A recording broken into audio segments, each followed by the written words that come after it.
बच्चों, कैसे हैं आप सभी? मुझे आशा है आप सभी अच्छे और प्रसन्न होंगे। चलिए आज हम पढ़ते हैं पाठ 9, सब रचना भगवान की। करते हैं इस कहानी की शुरुआत।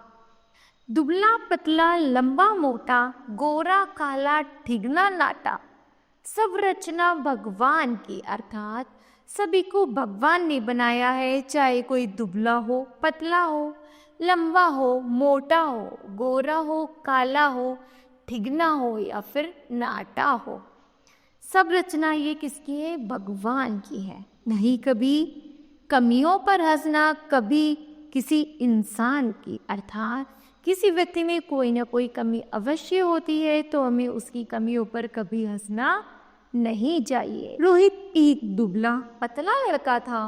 वह इस स्कूल में नया नया आया था, इसलिए थोड़ा शर्मा रहा था।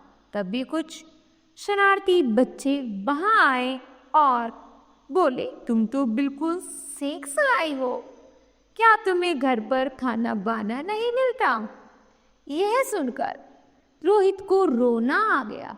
तभी वहां नमिता आई।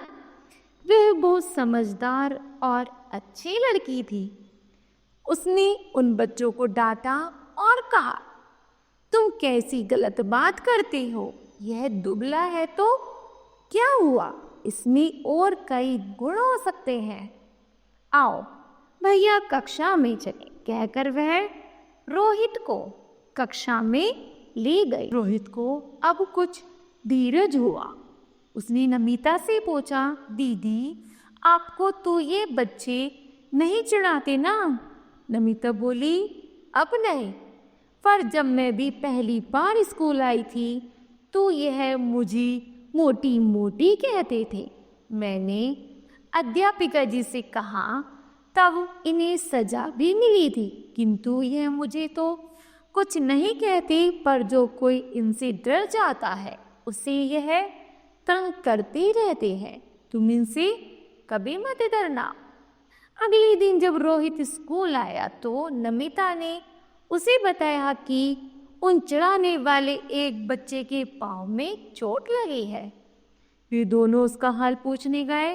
अब तो उस लड़के को बहुत शर्म आई और उसने नमिता और रोहित से क्षमा मांगी और कभी किसी को तंग न करने का वादा भी किया। इस तरह बच्चों यह पाठ समाप्त होता है। बताओ आपको इस कहानी से क्या शिक्षा मिलती है? हमें शिक्षा मिलती है कि हमें कभी भी किसी बच्चे को ये हंसी नहीं उड़ानी चाहिए, अर्थात उसे परेशान अथवा तंग नहीं करना चाहिए। ठीक है, तो मुझे आशा है बच्चों यह पाठ आप सभी को समझ आया होगा। धन्यवाद।